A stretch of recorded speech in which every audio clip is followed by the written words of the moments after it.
Оваа посета доаѓа во момент кога ние овде во Република Македонија се наоѓаме во клучна фаза кога правиме проценка на исполнетото од нашиот реформски акцијски план 369. Тоа е нашиот патоказ и нашата брза трака кон почетокот на пристапните преговори. Немаше никакво сомнение, откако граѓаните на Македонија ја искажаа својата волја на последните парламентарни избори и кога во собранието се создаде парламентарното мнозинство, дека првите приоритети на надворешната политика на новоизбраната влада ќе бидат одмрзнување на процесите од нашите стратешки аспирации, членството во НАТО и Европската Унија, заедно со добрососедската политика. Владата има цврста определба за унапредување на политичката состојба во Република Македонија и е целосно посветена на сите реформски процеси за демократската обнова на општеството. Во делот на изборите, владата ги прифати и спроведе препораките на ОПСЕ ОДИХР и Венецијанската комисија за поддршка на Државната изборна комисија. Организиравме и спроведовме демократски, фер и професионални локални избори со одобрување на меѓународните наблюдувачи. Во целосна соработка со Собранието на Република Македонија, владата се фокусираше на враќање на демократскиот амбиент и политички диалог во општеството и институциите, преку соработка со сите парламентарни партии и особено со опозицијата.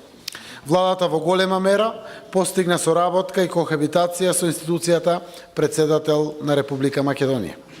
За оваа влада, граѓанското општество е рамноправен партнер и коректор на нејзините одлуки. И токму затоа наскоро ќе ја комплетираме институционалната рамка за функционална соработка со граѓанските здруженија. Реформите предвидени со планот 369 во медиумската сфера трајно ќе го ослободат медиумскиот простор од било каква институционални или персонални влијанија, вклучително и од финансиската зависност. Владата го прекина комерцијалното рекламирање во медиумите. Предстои создавање законски услови за независност, зајакнување и целосна професионализација на јавниот радиодифузен сервис и на Агенцијата за аудио и аудиовизуелни медиумски услуги. Во делот на реформата на правосудството се формираше Совет за реформа на правосудниот сектор, надлежен да ги координира и следи реформите во правосудниот сектор. Инклузивни работни групи подготвија, а владата го пушти во собраниска постапка пакет од закони со кои се укинува Советот за утврдување на факти согласно препораките на ПРИБЕ и предлог законот за изменување и дополнување на законот за заштита на сведоци. Исто така, работна група подготви предлог на закон за изменување и дополнување на законот за заштита на укажувачите.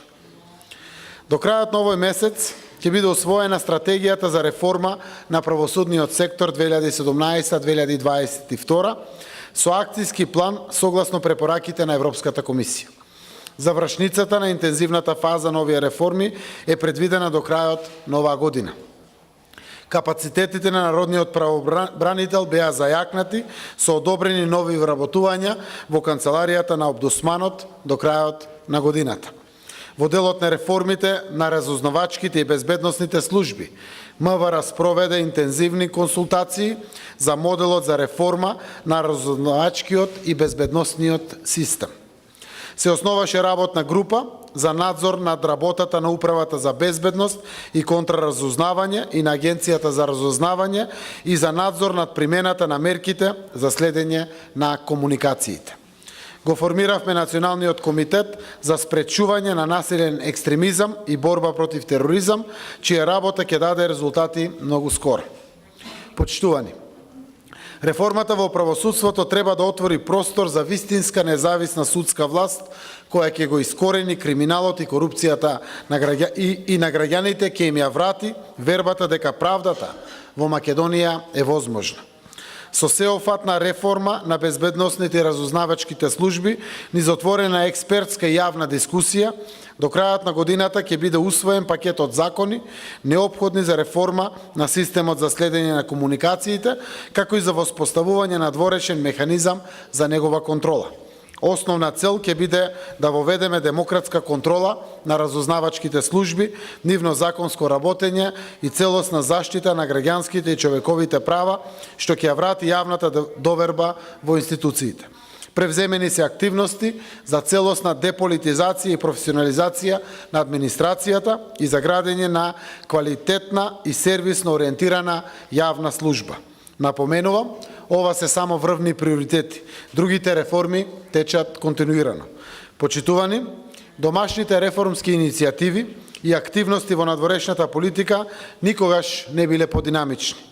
Интензивно работиме на подобрување на односите со сите наши соседи, вклучувајќи и Грција, со која забрзано и заеднички работиме на решавање на проблемот. Затоа очекуваме со право Република Македонија да стане дел од стратегијата за проширување на Европската Унија, најавена да биде соопштена во февруари наредната година. Очекуваме да добиеме чиста препорака за влез во Европската Унија и датум за предпристапни преговори на Европската Унија со Република Македонија. Ние ќе испорачеме резултати, затоа што овие реформи пред се за наше добро, но во исто време очекуваме нивно соодветно вреднување од европските институции. Време е во многу блиска иднина да се направи неопходен исчекор и Република Македонија целосно да биде извлечена од долгогодишната криза и со европскиот ветер во грбот, да ја заокружи својата визија за модерна, економски напредна и респектирана држава. Заеднички Република Македонија, државите од регионот и Европската Унија да го зграбиме моментот за доброто на сите граѓани. Благодарам.